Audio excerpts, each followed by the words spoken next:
Hello दोस्तों, इस video में समझेंगे ध्वनि स्रोत से उत्पन्न ध्वनि तीव्रताएं यानी कि इंटेंसिटी। इंटेंसिटी को डेसिबल में मापते हैं। इसका फार्मूला है डीबी, शॉर्टकट में डीबी कहते हैं। जैसे में किस चीज़ का कितना इंटेंसिटी है इसके बारे में समझेंगे, तीव्रता कितना है उसके बारे में समझेंगे। आइए समझते हैं ध्वनि किससे कहते हैं। साउंड। साउंड एक अनुदैर्घ्य तरंग है। एग्जाम में डायरेक्ट पूछता है। यह तीनों माध्यम में होता है, यानी कि तीनों माध्यम में यह होता है। ये भी याद करके रखिएगा, अनुदैर्घ्य तरंग है ये। जब हम किसी चीज़ से टकराते हैं, जैसे में हम लोग किसी से टकराते हैं या कोई धक्का देता है या कुछ भी होता है तो कंपन उत्पन्न होता है। कंपन यानी कि शरीर थरथरा जाना या कोई दीवार थरथरा जाना या धक्का हो जाना, खुद अपने आप में धक्का होता है तो कुछ लगता है, महसूस होता है, वही ध्वनि कहलाता है। जब हम किसी चीज़ से टकराते हैं तो कंपन उत्पन्न होता है, वही ध्वनि कहलाता है। ये समझ गए। और यह ध्वनि तीनों माध्यम में गमन करता है, यानी कि इसका चाल जो होता है सबसे अधिक ठोस में, सबसे अधिक ठोस में, उसके बाद द्रव में, उसके बाद गैस में। ये याद करके रखिएगा। तो काफ़ी महत्वपूर्ण है। एल्युमिनियम का जैसे में 6420 मीटर प्रति सेकेंड होता है, जो कि इसका तीव्रता होता है। आइए आगे समझते हैं। देखिए इसका क्या होता है कि इसका आवृत्ति परिसर जो होता है, जैसे में अवश्रव्य, श्रव्य, पराश्रव्य, इसके बारे में समझेंगे। आइए समझ लेते हैं कि ध्वनि के चाल पर दाब का कोई प्रभाव नहीं पड़ता है। ध्वनि के चाल पर दाब का कोई प्रभाव नहीं पड़ता है। ये भी क्वेश्चन पूछा गया है एनटीपीसी रेलवे सब में, चाहे कोई भी एग्जाम पीसीएस में पूछता है ये। आइए आगे समझते हैं। देखिए सबसे पहले समझते हैं ध्वनि स्रोत से उत्पन्न ध्वनि तीव्रता, इंटेंसिटी है। ये समझते हैं। देखिए ध्वनि स्रोत, एक तरफ ध्वनि स्रोत है और एक तरफ तीव्रता है, डेसिबल है ये। यातायात के लिए कितना है? 85 डेसिबल, यानी कि 85 डीबी है। तो ये काफ़ी महत्वपूर्ण है। आइए समझ लेते हैं। ये सिर्फ तीव्रता के बारे में एग्जाम में सिर्फ पूछता है कि यातायात के लिए तीव्रता कितना है, कितना डेसिबल ध्वनि होना चाहिए, तो 85 ये होता है ये। तो देखिए जैसे मैं WHO के द्वारा, WHO वर्ल्ड हेल्थ ऑर्गेनाइजेशन के द्वारा बताया गया है कि 45 डीबी तक सुन सकते हैं, 45 डीबी तक अच्छा सुन सकते हैं, ये हानिकारक नहीं होता। लेकिन ये 75 बहुत 45 से जब ये ऊपर जाता है तो ये हार्ट का प्रॉब्लम हो, चाहे माइंड का प्रॉब्लम हो, चाहे बहुत सारी बीमारी का प्रकोप पकड़ने लगता है शरीर में। तो 75 बहुत हानिकारक होता है, इसलिए ये ज़्यादातर इग्नोर करना चाहिए। लेकिन ये वर्तमान युग में ये काफ़ी आगे बढ़ चुका है, लेकिन ये धीरे धीरे कंट्रोल हो सकता है या नहीं भी मानव के ऊपर है। ये जब जनसंख्या के ऊपर है कि अपना चाहे नियंत्रण कर सकता है। गाइडलाइन जारी किया गया है, लेकिन पब्लिक समझे तब तो। आइए समझते हैं। यातायात के लिए 75 होता है, 85 होता है डेसिबल। ये याद करके रखिएगा, पूछा जाता है, सारा का सारा पूछा गया है। रेलगाड़ी के लिए 90। देखिए कोई यातायात करेगा तो 85 डेसिबल में यात्रा करेगा, उसके बाद रेलगाड़ी में जाएगा तो 90 हो जाएगा। यातायात 85, रेलगाड़ी 90। और उसके बाद जब रेलगाड़ी से सफ़र कर लेगा तो उसको मन होगा कि रॉकेट में घूमे, मिसाइल बन के जाए, तो मिसाइल बन के जाएगा तो 90 में 2 से गुना कर दीजिए, 180 हो जाएगा। तो यातायात 85, रेलगाड़ी 90 और रॉकेट मिसाइल कितना हो गया? 180। 180। तो ये काफ़ी महत्वपूर्ण है, तीनों याद कर लीजिएगा। यातायात 85, रेलगाड़ी 90 और रॉकेट मिसाइल 180।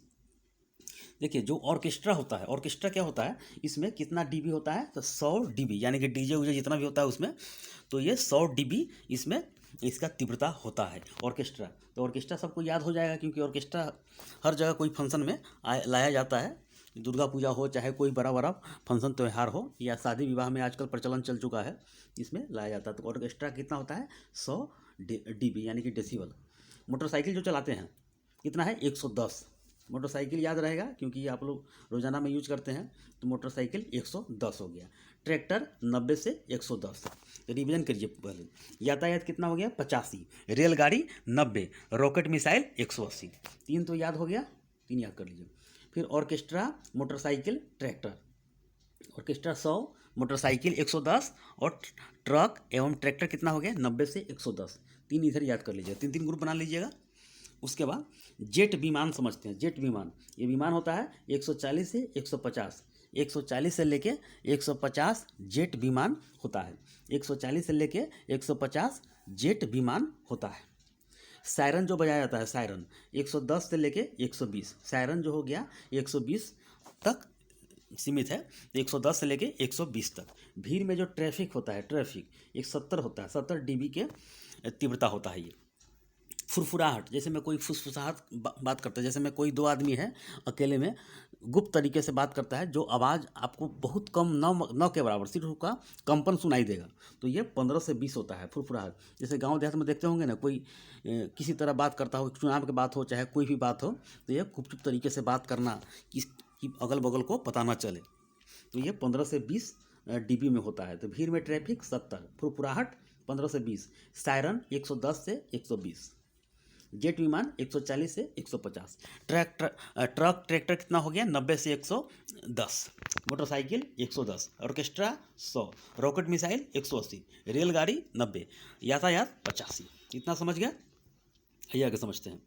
और साधारण बातचीत जो किया जाता है, हर जगह किया जाता है, तो 30 से 40 dB तक ये रहता है। और जोर से जोर बात करें 50 से 60, किसी का कोई कॉल आए हेलो, बहुत जोर से बोलता है हेलो, ये देखिए जोर से बोलिएगा फिर भी उतना ही सुनाई देगा, कम बोलिएगा उतना ही सुनाई, मीडियम में 30 से 40 बात कीजिए उतना ही सुनाई देगा।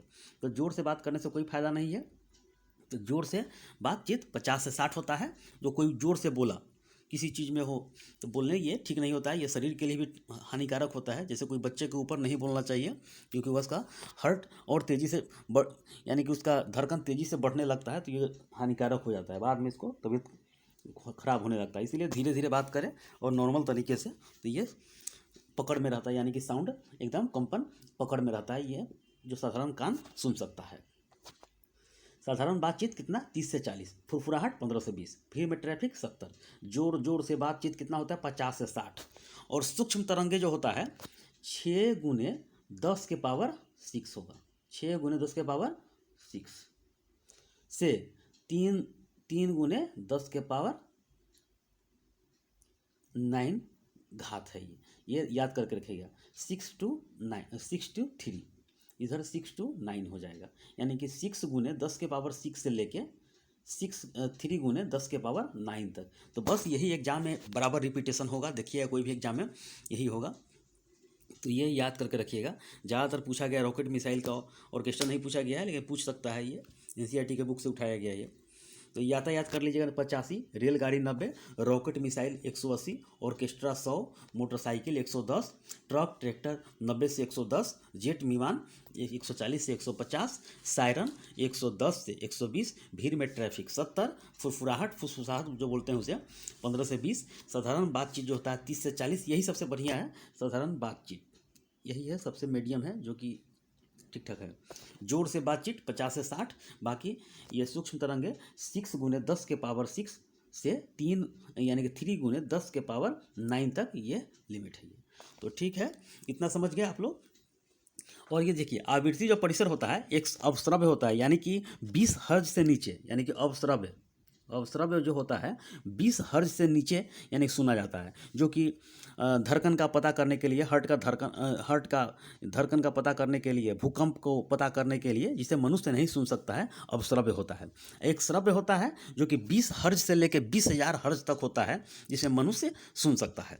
और पराश्रव्य होता है जो कि 20,000 हर्ज से ऊपर होता है, जो कि मनुष्य नहीं सुन सकता है। ये कुत्ता है, चमगादड़ है, बिल्ली है, ये सब बहुत सारा ये सब सुन सकता है ये। तो 3 याद करके रखिएगा। और पराश्रव्य का क्या उपयोग है, देखिए इसका क्या होता है, समुद्र की गहराई का पता करने के लिए। और समुद्र की गहराई का पता किस यंत्र से किया जाता है, सोनार से होता है। और दूध के अंदर जो कि हानिकारक जो कि जीवाणु होता है, बैक्टीरिया को नष्ट करता है ये पराश्रव्य तरंगे।